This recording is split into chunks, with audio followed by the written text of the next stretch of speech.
El día de hoy estudiamos, en primer lugar, la corrección de la tarea que dejamos para la semana anterior. Y empezamos el estudio de los polígonos. Entonces, del primer punto vamos a aclarar varias cosas. Este era el ejercicio que debíamos contestar. En este lo que quería era que revisáramos y repasáramos la notación. Entonces recordemos que hemos estado estudiando cuál es la forma adecuada de representar los objetos en geometría. En esta gráfica nos dan varios elementos, ángulos, segmentos, rectas, semirrectas, puntos. Entonces vamos a recordar cómo se nombran. Ejemplo, semirrectas. Entonces, 5 semirrectas. Voy a nombrar, por ejemplo, la semirrecta que comienza en Q y pasa indefinidamente por S. Esa semirrecta se nombra Q, ¿cierto? Porque es su origen, y pasa infinitamente, digo yo, por S. Entonces, de esta manera nombro esa semirrecta. Si yo quisiese, por ejemplo, nombrar la semirrecta que tiene su origen en P y pasa indefinidamente por T, la manera correcta de nombrarla es P, T en segundo lugar y pasa indefinidamente, ¿cierto? El origen de la semirrecta es P, entonces en el símbolo también se debe notar.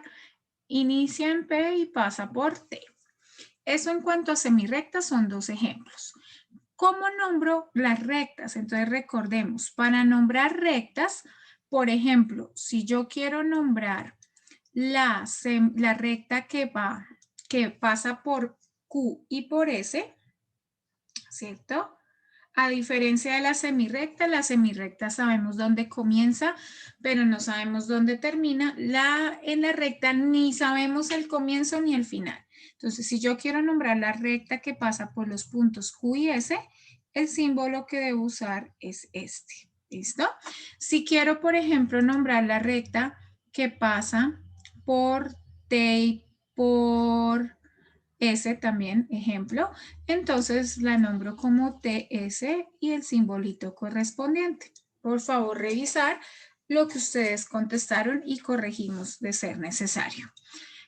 Segmentos. Entonces, si quiero, por ejemplo, nombrar el segmento cuyos extremos son T y S, entonces digo que este es el segmento TS y recordemos que el símbolo de segmento es esta franjita así, es esa línea sin símbolos en los extremos, simplemente TS. Si quiero, por ejemplo, nombrar este segmento cuyos extremos son P y Q, entonces simplemente digo que es PQ y el símbolo correspondiente. ¿Listo?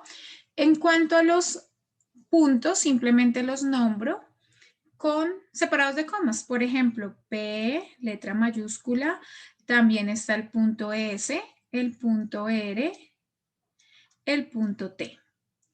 Y si quiero nombrar ángulos, recordemos que hay dos formas. Por ejemplo, quiero hablar de este ángulo.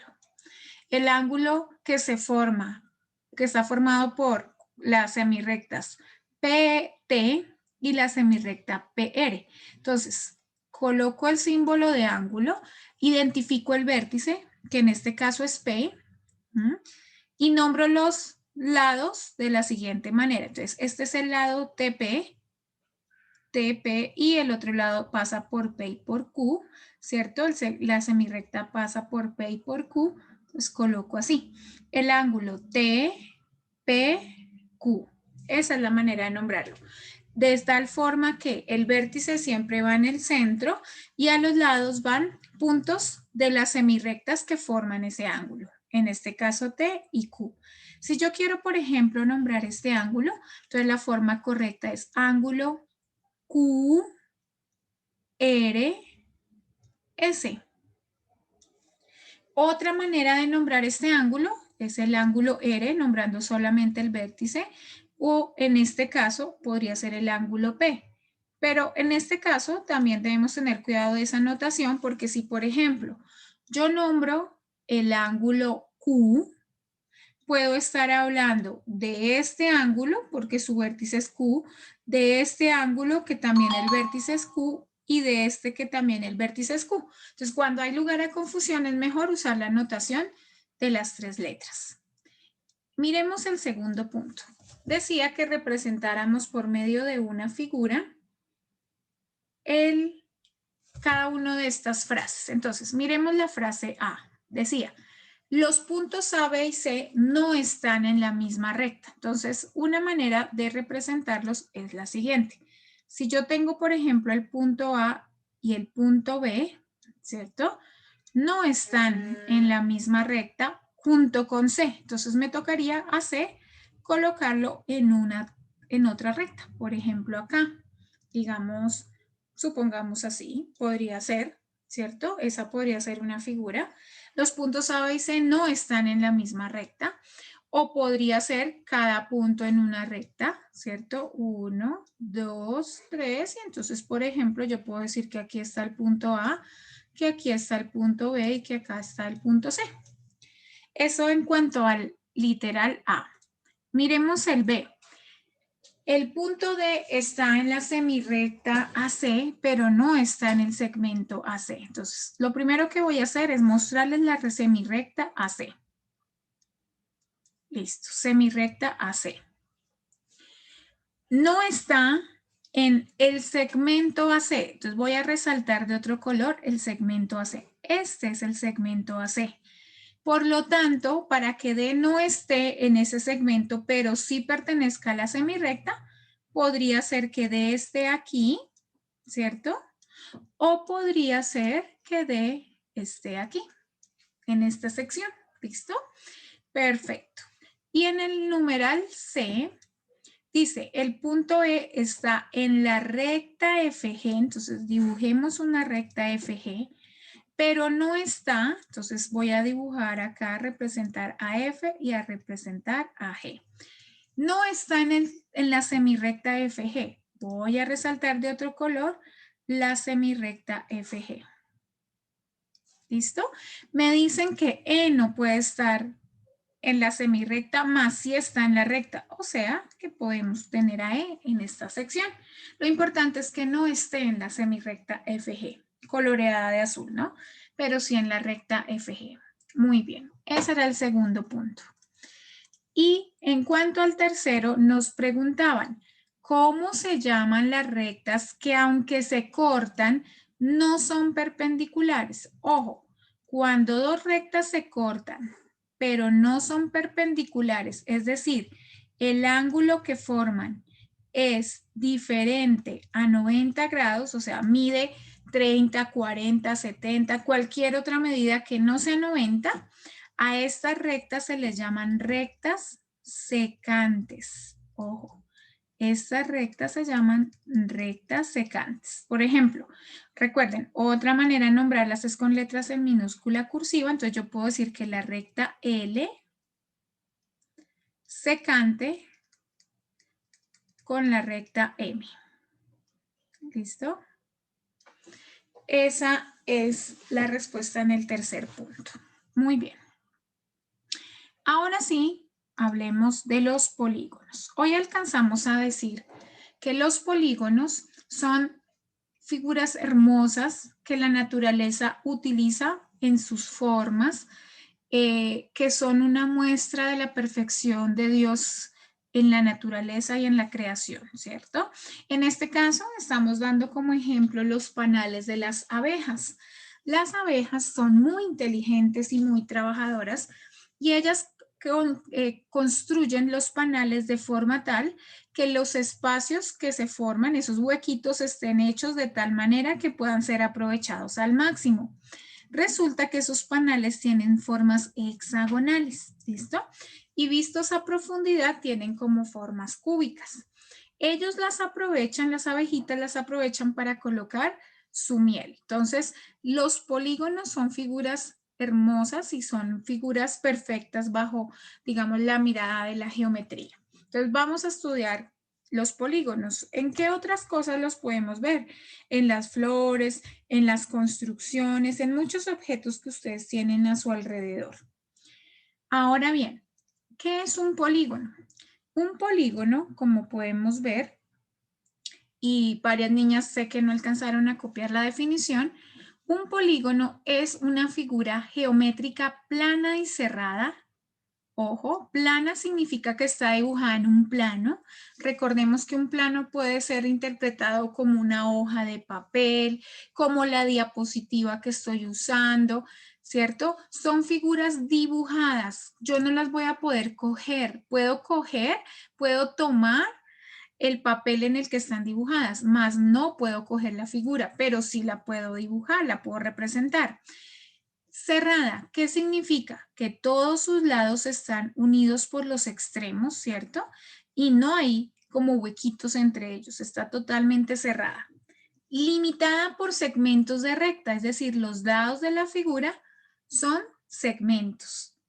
No alineados, es decir, no forman una recta, sino que se cierran y forman una figura, que se cortan en sus extremos. ¿Listo? Ya ahorita hablamos un poco más de esos extremos.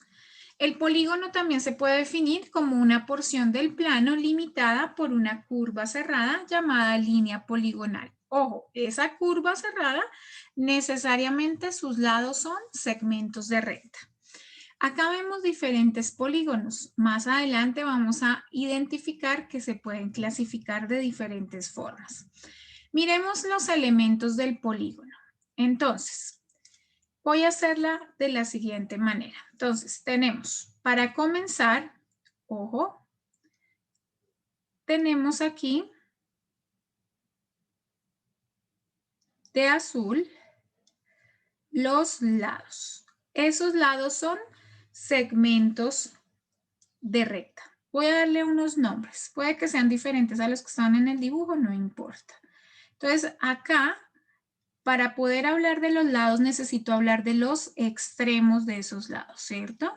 Recordemos por la definición anterior, esos lados se cortan en esos extremos, se unen en esos extremos. Entonces, aquí tengo esos segmentos. Pues resulta que esos extremos se llaman vértices. Esos puntos en los que se cortan esos lados, que son segmentos, se llaman vértices. En este caso, entonces los vértices son puntos.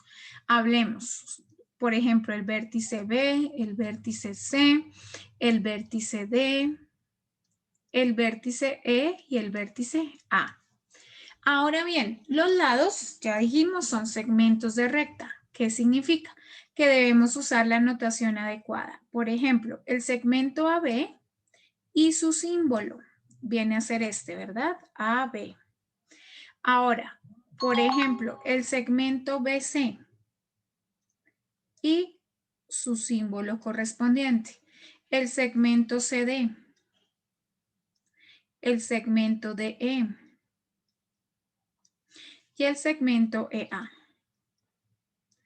Básicamente esos son los elementos fundamentales del polígono. En muchas ocasiones vamos a hablar de las diagonales. Más que un elemento de un polígono, es una construcción que utilizamos para ciertas propiedades del polígono. En este caso, entonces, podemos decir que una diagonal es un segmento que va de un vértice a un vértice no consecutivo o cuyos extremos son vértices no consecutivos. Por ejemplo, BD es una diagonal. El vértice consecutivo a B sería C o sería A. Ellos no porque forman lados. BD, B y D son vértices no consecutivos y forman la diagonal BD. En este caso vamos a tomar BD y le vamos a colocar forma de segmento. En algunos textos hablan de las diagonales como rectas, digamos que ya depende para qué las queramos usar. También puedo decir en este caso que tengo la diagonal BE, ¿cierto? Entonces voy a decir que esta es la diagonal B. Esas serían las dos diagonales cuyos extremos son B. Voy a mirar las diagonales cuyos extremos son C. Vendría a ser CA y CE. Entonces CA y CE. Y las diagonales cuyos extremos son D, ya está DB, ya la coloqué, y estaría DA. Entonces me falta aquí colocar DA. Las diagonales cuyo extremo son E, ya están, EC y EB, Y así ya hemos completado todas las diagonales. Eso fue lo que trabajamos hoy en clase. Espero que nos podamos ver la próxima semana. Muchas gracias.